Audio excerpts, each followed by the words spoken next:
Welcome to Slow English with Anon. 안녕하세요. Slow English with Anon에 오신 걸 환영드립니다. 저는 Anon이고요. This is a podcast for listening to calm, unhurried English. You can use it to practice listening or simply keep English in the background. 이 팟캐스트는 차분하고 서두르지 않는 영어를 편하게 들으며 공부할 수 있는 공간입니다. 리스닝 연습용으로 두거나 영어를 배경에 두고 싶을 때 두면 좋습니다. In each episode, I first explain the story slowly and clearly. 매 에피소드에서는 먼저 각 화의 내용을 천천히 명확하게 설명합니다. Then, I read the same part again in English. 그리고 같은 내용을 영어로 다시 읽어드려요. First slowly, 처음에는 천천히, and then a little faster, 그리고 조금 더 빠르게. From there, you'll only hear English at some point. 그 이후부터는 계속 들으시다 보면 영어만 들리게 되는 지점이 있을 거예요. You don't need to understand everything. 모든 내용을 이해하려고 애쓰지 않아도 괜찮습니다. Just listen. 그냥 듣고 and let the language settle in naturally. 영어가 자연스럽게 스며들도록 두세요. 자, 오늘 해당 에피소드 시작하겠습니다. In the last episode, we talked about the gold standard as an idea. 지난 에피소드에서는 근본이제가 어떤 개념이었는지를 이야기했습니다. Today, we go further. 오늘은 조금 더 멀리 가볼 거예요. 오늘은 그 개념이 실제로 작동했던 시대로 가볼 건데요.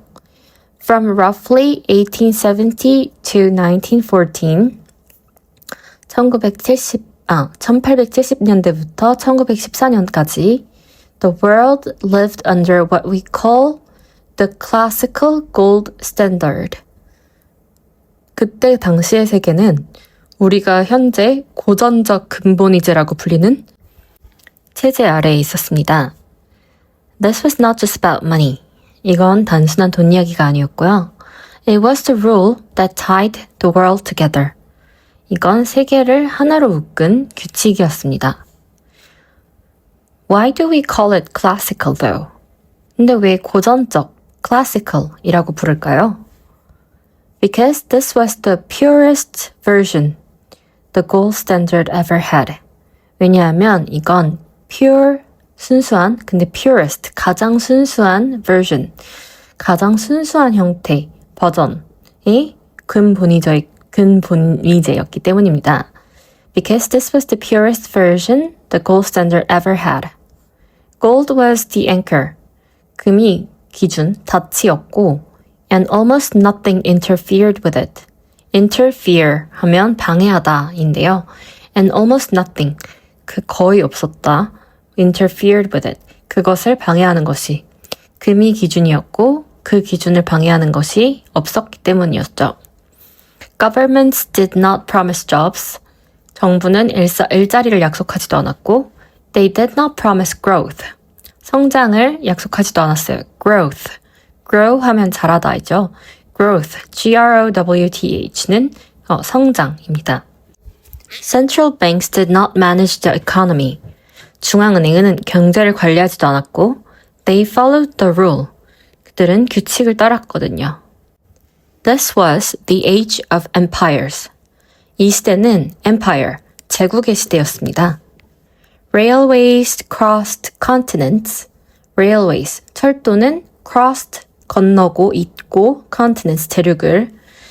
Steamships crossed oceans. 증기선은 바다를 건넜고 Telegraphs moved prices and minutes. 전시는 가격을 분 단위로 전달했어요. For the first time, 처음으로, 인류 역사상 처음으로 global trade needed one thing desperately. 세계 무역은 한 가지를 절실히 필요로 하게 됐어요. A shared monetary rule. 공통된 통화 규칙입니다. At the heart of this system stood Britain. At the heart of, 중심에는, 심장이 heart잖아요. 근데 at the heart of something 하면은 뭐뭐의 심장에는, 그러니까 뭐뭐의 중심에는 이라는 표현이에요. At the heart of the system stood는 stand의 과거형이죠. 서 있다. 뭐가? Britain, 영국이. 이 체제의 중심에는 영국이 있었습니다. At the heart of the system stood Britain. London was the financial capital of the world. 런던은 세계 금융의 수도였고, the pound sterling was the reference currency. 파운드화는 기준통화였어요. The Bank of England had one mission. 영란은행, 즉 영국 중앙은행 임무는 딱 하나였어요. Protect gold convertibility. 금태환을 지키는 것. How gold convertibility actually worked. 이제부터 금태환이 실질적으로 어떻게 작동했는지 볼 건데요. Imagine a Britain merchant in 1900s. 자, 상상해보세요. Britain merchant. 영국 British merchant. 영국 상인을 한번 떠올려 볼게요. 근데 in 1900, 1900년대에 He imports machinery from Germany. He imports, 그는 수입해와요. Machinery, 기계를 from Germany, 독일에서. Germany wants gold. 독일은 그 대가로 금을 원해요. So, he goes to the Bank of England. 그래서 그는 영국 중앙은행, 영란은행으로 갑니다. Paper pounds in, gold out.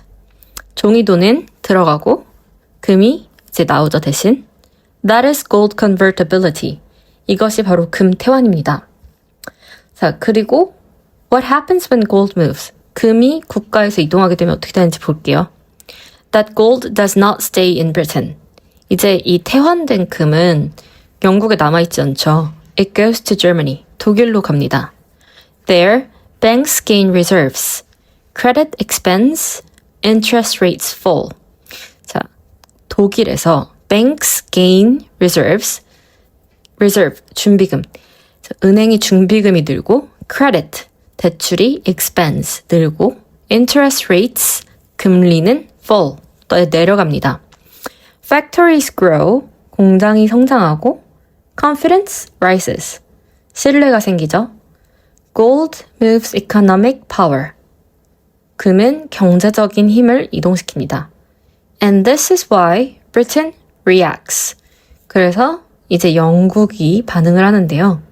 자, 어떤 식으로 반응하는지 한번 볼게요. The automatic response. Under the gold standard, 근본위제에서는 gold leaving the country is warning. 금이 국가에서 유출되는 것은 경고입니다. So the response is automatic. 그렇기 때문에 반응은 자동적일 수밖에 없어요. Automatic. Interest rates go up. 금리가 올라갑니다. Higher rates slow spending. 금리 인상은 지출을 줄이고 reduce imports. 수입을 줄이고 and attract capital.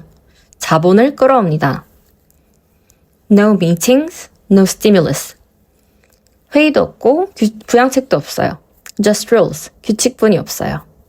Now let's pause. 잠깐 멈춰보겠습니다. When I say interest rates go up, what does that actually mean? 자, 금리가 올라간다고 말했잖아요. 독일에서 그 금을 가져가고 영국에서 그 금이 빠져나가고 영국은 그 반응으로 금리가 올라간다고 했는데 이게 무슨 뜻일까요? It means the price of borrowing money goes up. 돈을 빌리는데 드는 가격, 즉 돈의 사용료가 올라간다는 뜻이에요. If you borrow 100 pounds, you must pay back more than 100. 100파운드를 빌리면 you must pay back more than 100. 100파운드보다 더 많이 갚아야 하잖아요. The extra part is interest. 그 추가로 붙는 부분이 바로 이자입니다. Interest. So when rates go up, 그래서 금리가 오르면 that extra part becomes bigger. 그 추가 비용, 즉 이자가 더 커집니다. And that changes people's behavior. 그리고 그것은 사람들의 행동을 변화시켜요. Businesses borrow less. 금리가 올라가면 기업들은 borrow, 빌려요, less, 더 적게, 덜 빌리고 families borrow less. 가족들도, 가게들도 덜 빌리게 되죠. 왜냐면 이자가 너무 비싸니까요. So spending slows down. 그래서 spending, 지출이 slow down, 줄어듭니다. Now, who actually raises the rate? 그럼 누가 금리를 올릴까요?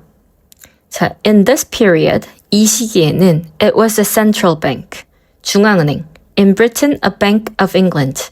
영국에서는 영란은행이 이제 금리를 올렸는데요.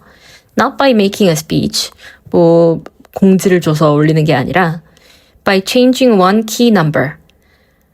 기준이 되는 금리를 바꾸면서 올리게 되는데요. The rate at which banks could borrow from the central bank. 은행들이 중앙은행에서 돈을 빌릴 때 적용되는 기준이 되는 금리를 바꾸는 거예요.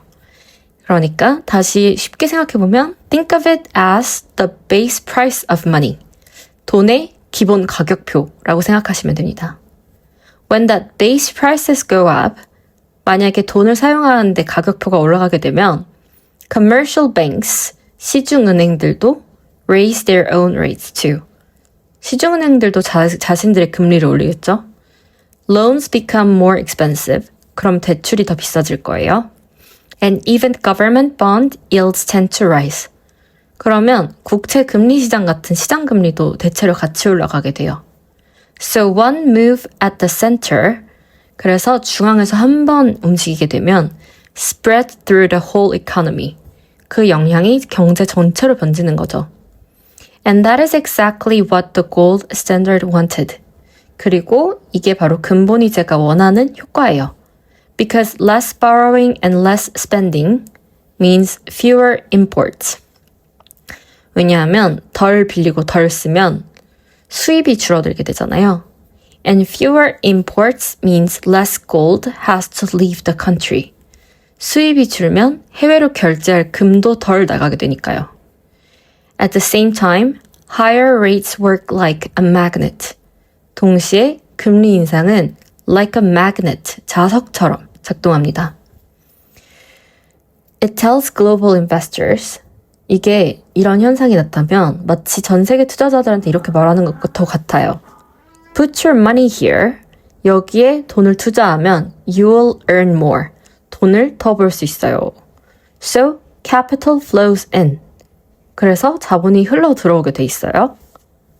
And under the gold standard, 그리고 근본이제에서는 capital inflow often pulls go back into. 자본이 들어오면 금도 다시 들어오는 경우가 많았어요. So in one line, 한 줄로 정리하자면 이렇게 됩니다. Gold out, 금이 나가면 raises the price of money, 돈의 사용료를 올려서 slow spending and pull money in. 지출을 시키고 지출을 낮추고 자본을 끌어들인다. That is what interest rates go up meant. 이게 바로 금리가 올라간다는 말의 정확한 의미입니다. And this is why for ordinary people, 그래서 for ordinary people, 보통 사람들에게는 a rate hike, 금리 인상이 feels like an air getting thinner, 공기층이 얇아지는 느낌처럼 다가오는데요. You can still breathe. 숨은 여전히 쉴 수 있긴 한데 but every move costs more. 움직일 때마다 비용이 더 들게 되니까요. That is what tightening feels like. tightening. 그게 바로 긴축이 체감되는 방식입니다. Okay. Classical economists believed one thing. 고전학파 경제학자들은 딱 한 가지를 믿었어요.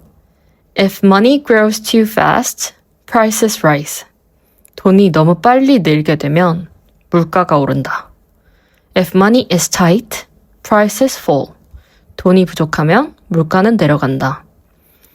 Gold limited money automatically. 금은 돈의 양을 automatically, 자동적으로 제한했어요. That was the discipline. 이게 바로 규칙이었습니다. But gold is not infinite. 하지만 금은 무제한적이지가 않잖아요. Infinite 하면 무제한의, limitless라고 생각해 주시면 돼요. Infinite. New gold came from places like California and South Africa. 새로운 금은 캘리포니아나 남아공 같은 곳에서 나왔어요. This helped growth. 이게 성장을 돕긴 했는데 but it also created imbalance. 동시에 불균형을 만들기도 했어요. imbalance, I-M-B-A-L-A-N-C-E, 불균형입니다. Some countries gained gold easily. 어떤 나라는 금을 쉽게 얻었고, others didn't. 어떤 나라는 그렇지 못했어요. The rule was the same. 규칙은 같았지만, the pain was not. 그들이 겪는 고통은 같지가 않았습니다. For agricultural and colonial economies, the system was harsh. Agricultural, 농업과 colonial, 식민지 국가에게는 this system, 이 체제는 harsh, 가혹했습니다. They could not raise rates freely. 그들은 금리를 마음대로 올릴 수도, they could not print money. 돈을 찍을 수도 없었으니까요. So adjustment meant one thing. 그래서 adjustment, A-D-J-U-S-T-M-E-N-T, adjustment는 조정입니다. 그래서 이런 국가들에서 조정은 항상 한 가지로 나타났어요. Falling wages, 임금의 하락이나 falling employment, 일자리의 감소로요. This is where the human costs appear. 여기서 인간 비용이 드러나게 되는데요. Okay. Even at the center, 중앙부도 보면 cracks appeared. 균열이 생겼습니다. The bearing crisis of 1890 showed how fragile credit could be. 1890년 베링 위기는 신용이 얼마나 취약한지 보여줬어요. The rule held, 규칙은 유지됐지만, but only by tightening further. 더 조이는 방식으로만 가능했습니다. Now let's explain the cost simply. 이제 비용을 아주 쉽게 설명해 볼게요. Imagine a toy booth. 장난감 교환해주는 부스가 있다고 떠올려 볼게요. One ticket equals one toy. 티켓 한 개로 장난감 한 개를 교환받을 수 있어요. If toys leave first, tickets become harder to get. 장난감이 줄어버리면 티켓을 얻는 게 어려워지죠. That's interest rates. 그게 바로 금리입니다. Less tickets mean less activity. 티켓이 줄면 활동이 줄고 and fewer helpers are needed. 그 관리해주는 도우미들도 줄어들게 돼요. Gold and jobs are not enemies. 금과 일자리는 서로 적대적인 관계에 있는, 반비례적인 관계에 있는 사이는 아니에요. But in a crisis, 하지만 위기가 찾아오면 the rule forces a choice. 규칙이 선택을 강요하게 되는데 that is a trade-off. 이게 바로 trade-off가 되는 거죠. The classical gold standard worked. 고전적 근본이제는 잘 작동했었어요. But only in peace. 하지만 평화로울 때만 잘 작동했습니다. War demanded flexibility. War, 전쟁은 flexibility, 유연성, 유동성을 요구하고 rules or survival, 규칙이냐, survival, 생존이냐. In the next episode, 다음 에피소드에서는 we'll see how World War I broke the system.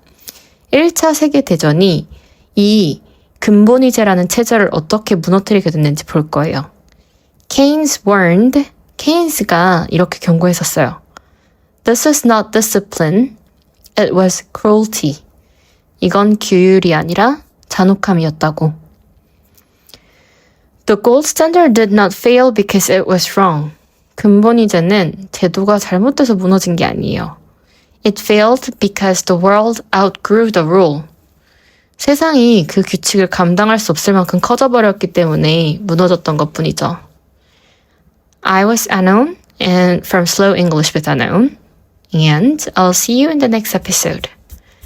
자, 지금 미디엄 템포로 읽어드리고 그리고 fast 템포로 읽어드린 다음에 끝내도록 하겠습니다. In the last episode, we talked about the gold standard as an idea. Today, we go further. From roughly 1870 to 1914, the world lived under what we now call the classical gold standard. This was not just money. It was a rule that tied the world together. Why do we call it classical? Because this was the purest version the gold standard ever held. Gold was an anchor, and almost nothing interfered with it. Governments did not promise jobs. They did not promise growth. Central banks did not manage the economy. They followed the rule. This was the age of empires. Railways crossed continents. Steamships crossed oceans. Telegraphs moved prices in minutes. For the first time, global trade needed one thing desperately: a shared monetary rule. At the heart of the system stood Britain. London was the financial capital of the world. The pound sterling was the reference currency. The Bank of England had one mission: protect gold convertibility. Imagine a Briton merchant in 1900. He imports machinery from Germany. Germany wants gold. So he goes to the Bank of England. Paper pounds in, gold out. That is gold convertibility. That gold does not stay in Britain. It goes to Germany. There, banks gain reserves, credit expense, interest rates fall. Factories grow, and confidence rises. Gold moves economic power, and this is why Britain reacts. Under the gold standard, gold leaving the country is a warning. So the response is automatic. Interest rates go up, higher rates slow spending, reduce imports, and attract capital. No meetings, no stimulus, just rules. Now let's pause. When I say interest rates go up, what does that actually mean? It means the price of borrowing money goes up. If you borrow £100, you must pay back more than 100. The extra part is interest. So when rates go up, that extra part becomes bigger. And that changes behavior. Businesses borrow less. Families borrow less. Spending slows down. Now, who actually raises the rate? In this period, it was the central bank. In Britain, the Bank of England. Not by making a speech, but by changing one key number, the rate at which banks could borrow from central bank. Think of it as the base price of money. When that base price goes up, commercial banks raise their own rates too.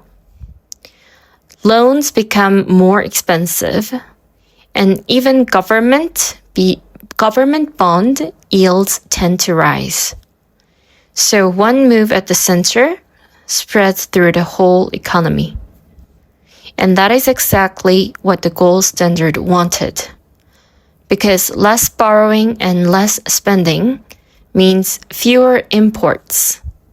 And fewer imports mean less gold has to leave the country. At the same time, higher rates work like a magnet.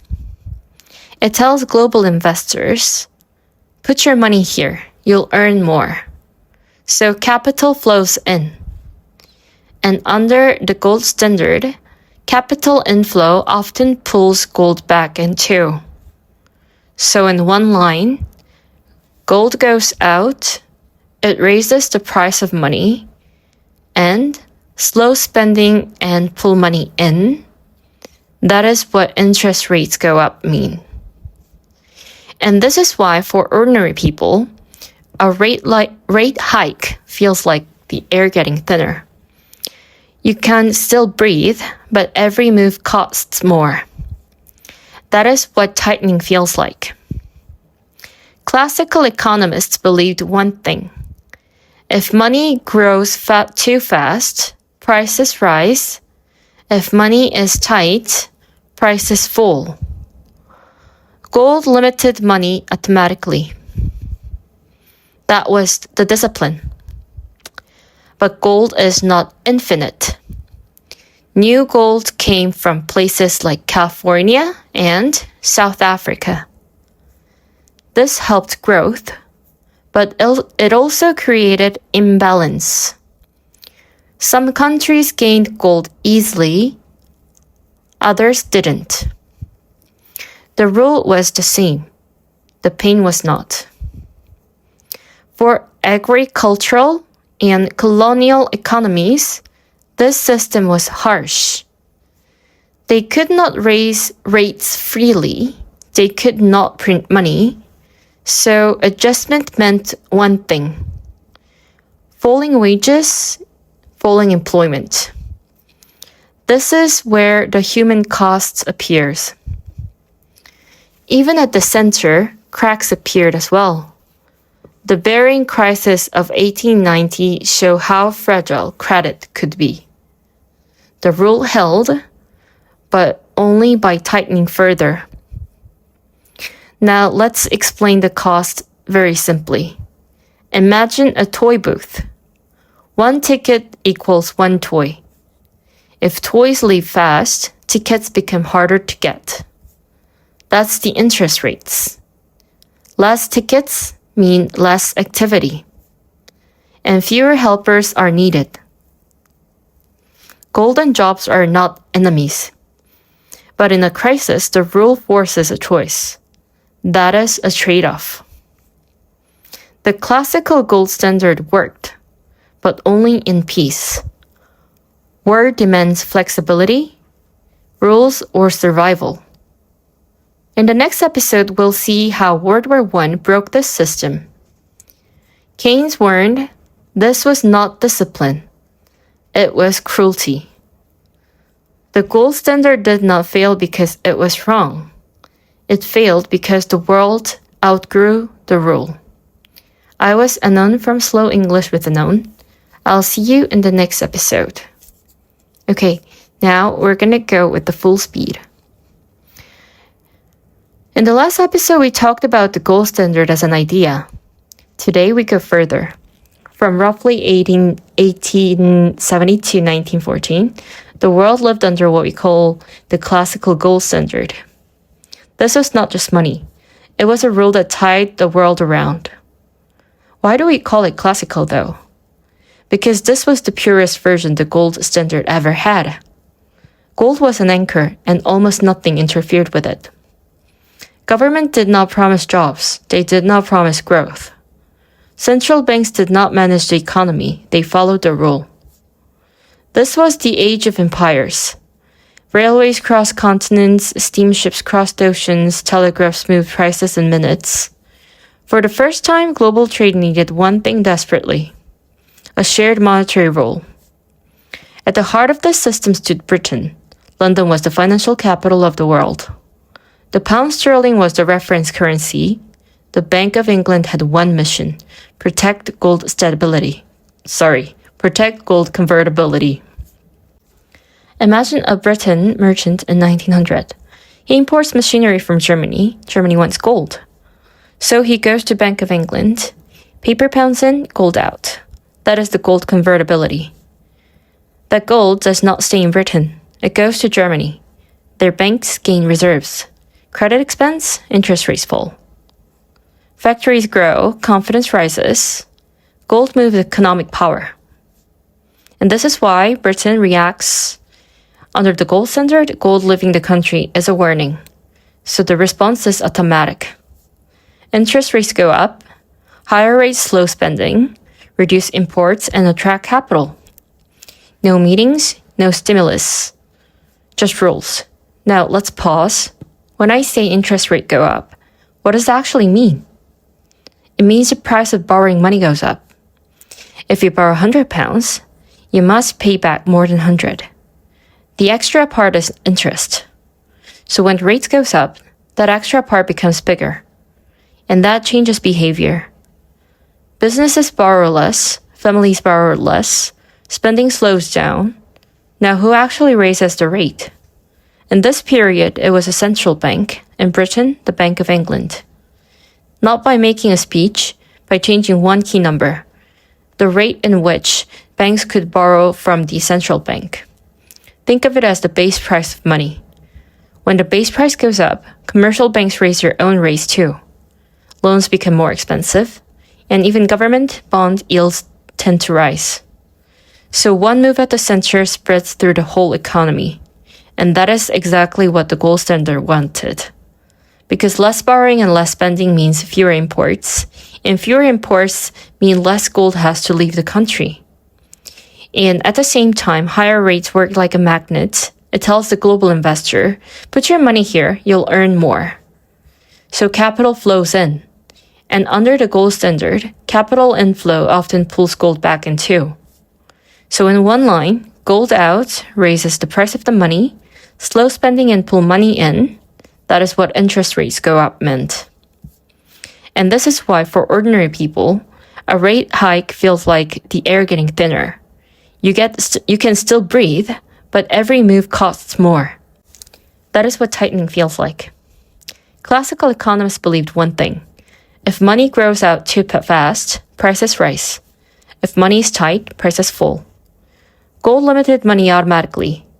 That was the discipline. But gold is not infinite. New gold came in from places like California and South Africa. This helped growth, but it also created imbalance. Some countries gained gold easily, others didn't. The rule was the same, but the pain was not. For agricultural and colonial economies, the system was harsh. They could not raise rates freely, they could not print money, so adjustment meant one thing: falling wages and falling employments. This is where the human cost appear. Even at the center, cracks appeared. The Bearing Crisis of 1890 showed how fragile credit could be. The rule held, but only by tightening further. Now, let's explain the cost really simply. Imagine a toy booth, where one ticket equals one toy. If toys leave fast, then it means tickets became harder to get. That's an interest rate. Less tickets meant less activity. And fewer helpers are needed. Gold and jobs are not enemies, but in a crisis, the rule forces a choice. That is a trade-off. The classical gold standard worked, but only in peace. War demands flexibility, rules or survival.